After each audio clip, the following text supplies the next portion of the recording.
میرا پہلا سوال ہے کہ پہلا سوال میں تو یہ بات آپ نے مان لی کہ مولانا فضل الرحمان خود چور نہیں ہے، یہ تو مان تو آپ بتائیں آپ نے مولانا کو کتنے ووٹ دیے؟ چلو چوروں کو ساتھ بھی تو جواب میں دیتا ہوں، جب آپ مان گئے کہ مولانا فضل الرحمان خود چور نہیں، کیونکہ یا تو آپ کہتے چور ہے، چور تو کسی تو باپ ہی اس کو ثابت نہیں کر سکتا نا، ماشاءاللہ جب آپ مان گئے وہ چور نہیں ہے تو پھر آپ نے میڈیا میں کتنے حق میں مولانا فضل الرحمان کی پوسٹ کی ہے، کتنا مولانا کی کمپین چلائی ہے، کتنا اس کا ساتھ دیا؟ پہلے یہ تو بتاؤ، اس کا تو آپ نے کچھ بھی نہیں کیا، بولنے پہ آپ تگڑے ہوئے بیٹھے اور رہ گئی آگے چوروں کا ساتھ کیوں دیتے ہیں؟ جن کا ساتھ مولانا نے دیا ہے نا، تمہارے نزدیک اگر وہ چور ہیں تو عدالت سے ان کو چور ڈکلیئر قرار دے دو، عدالت کے ہاتھ وہ چور نہیں ہے، وہ تو کہتے ہیں اقامہ کے نام پہ پاناما کے معاملات میں ڈال کے کسی اور نام پہ نکال دو، وہاں تو چوری ثابت نہیں ہوتی، اور جس کی چوری ثابت ہوئی ہے وہ قیدی نمبر 804 ٹھیک ہے، تو آپ بڑا کام کرو، ٹھیک ہے، علامہ مولانا بیٹھے۔ ماشاءاللہ کچھ لوگ کہتے ہیں سارے پیغمبر صلی اللہ علیہ وسلم اور ہیں اور ہمارے حضرت محمد صلی اللہ علیہ وسلم، کیا لکھا ہے؟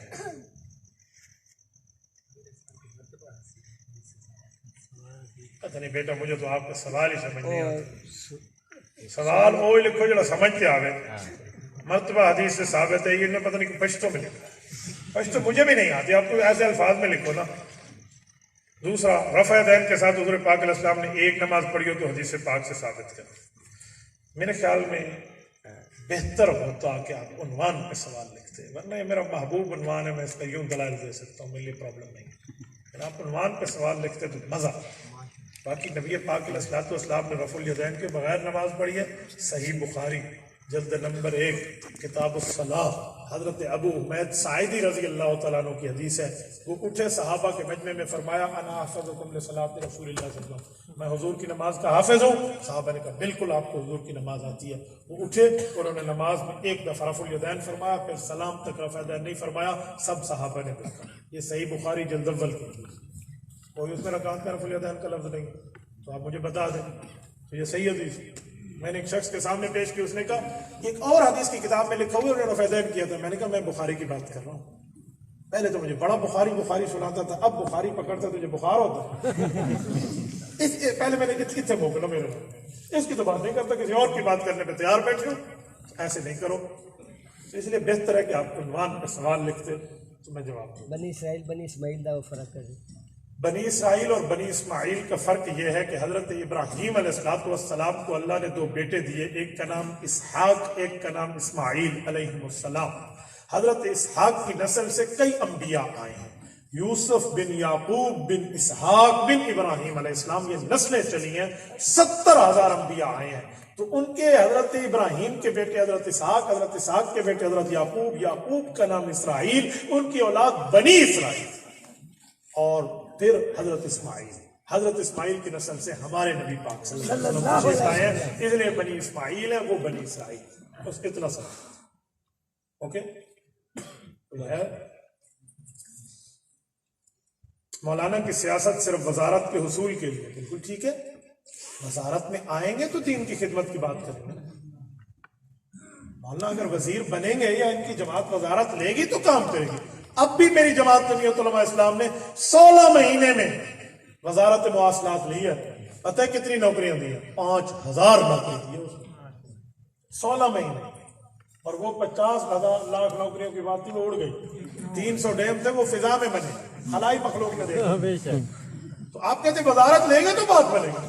اچھا ہم وزارت کی بات کرتے ہیں، باقی کیا کہتے ہیں؟ ہمیں کعبہ شریف میں مؤذن لگا دو، جنہوں نے تسی ووٹ دے ہو انہیں وزارت نہیں لینی، وہ کہتے ہیں مجھے کعبہ شریف کا مؤذن لگا، ہاں بھائی ہم بات مجھے قرات سکھا دے، بے آوازان لیں گے، ایسے نہیں ہوتا، تھوڑا گزارا کڑ کتھا تے انڈے کتھا، ایسے نہیں کریں، ایس طریقہ ٹھیک نہیں، جتھے کڑ انڈا بھی اتھے، ٹھیک ہے، ووٹ کسی اور کو ڈالیں، اور مہنگائی آ جائے تو فضل الرحمان ختم کریں، سبحان اللہ، اس کو ووٹ دے پھر بات کریں۔ میں کراچی میں تھا تو مجھے ایک شخص نے کہا فضل الرحمان نے آج تک اسلام نافذ کیوں نہیں کیا؟ میں نے کہا بتا مولانا کو آج تک تو نے ووٹ کتنے دیے؟ میں نے کہا ووٹ تو دیتے ہیں اپنی پیاری جماعت میں، ہاں فضل الرحمان کتنے؟ خدا کے بندے، فضل الرحمان کو اس ایم اے دیتے ہو تم 10 12 15، اور یہ تو ایسے ہے وہاں 350 ایم اے بیٹھے، ہمارے یہاں 15، اور ہمیں کیا کہیں گے؟ یہ جاؤ جنگل کاٹ کے آؤ، ہم کہیں گے کوئی آلہ دو، یہ چھری لے چھری سے جنگل کٹتا ہے؟ ہاں چاقو لے لو، چاقو سے جنگل کٹتا ہے؟ تو بھی جتنی طاقت ہوگی اتنی طاقت پہ عمل کریں گے.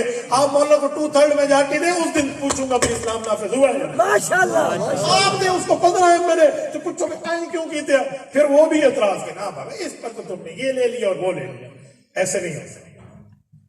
مولانا اسد محمود صاحب نے کرپشن کیا، ابھی کرپشن کیا تو عدالت کھلی ہے نا.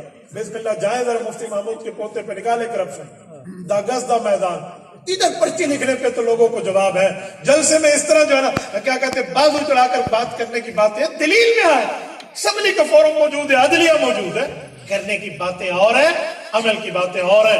خلاصہ دے کر بات ختم کرتا ہوں. میرے قائد محترم مولانا فضل الرحمان دامت برکاتہم کو ڈیرہ اسماعیل خان کے ہے. ڈیرہ اسماعیل خان صوبہ سرحد میں آتا ہے، خیبر پختونخوا میں، KPK میں. تو حضرت مولانا وہی ہیں اور یہ گورنمنٹ تباہی گورنمنٹ وہاں 10 سال رہی ہے پورے صوبے میں. انہوں نے زور لگایا ہے سر کے بالوں سے پاؤں کی ناخن تک مولانا کے پیچھے ایک کرپشن بھی ثابت کر کے نہیں. بے شک ماشاء اللہ. اس سے بڑی کرامت اور کوئی لاؤ گیا؟ مولانا صاحب نے طالبان کے قتل پہ دستخط کیے تھے. یہ جس صحافی نے بات کی ہے اسی نے دوبارہ معافی کا کلپ ریکارڈ کرا. ٹھیک ہے، آپ نے یہ الزام والی ویڈیو تو سن لی تھی، معافی والی کلپ تو نہیں سنا. اس نے پھر معافی مانگی، میرے تو غلطی ہو گئی، میرے غلط انفارمیشن ہے. خدا کے بندے طالبان کی حکومت 5 سال رہی. 5 سال کی عید نماز ملا عمر کو جا کے مولانا فضل الرحمان پڑھاتا تھا کندھار میں. وہ امیر المومنین کا بھی امام ہے اور آپ کہتے ہیں نہیں کر دیتے تو نہیں کر. اب بھی وہ آتے ہیں تو اس کو ہاتھ ملاتے ہیں عزت سے جھک کے. ٹھیک ہے، ان کو نہیں پتا میں ہمیں مروایا اور تجھے پتا ہے. ہاں غلطی ڈوتری کرے تھے بھرے ڈاڈی، ایسے تو نہیں ہوتا نا. کسی اور کا کام ہو کسی اور پہ ڈالتے ہو آپ ترتیب دیکھا ہے. چلو لکھ کر کوئی سوال آتا تو میں آپ کو جواب دیتا. جزاکم اللہ. ماشاء اللہ. چل رہے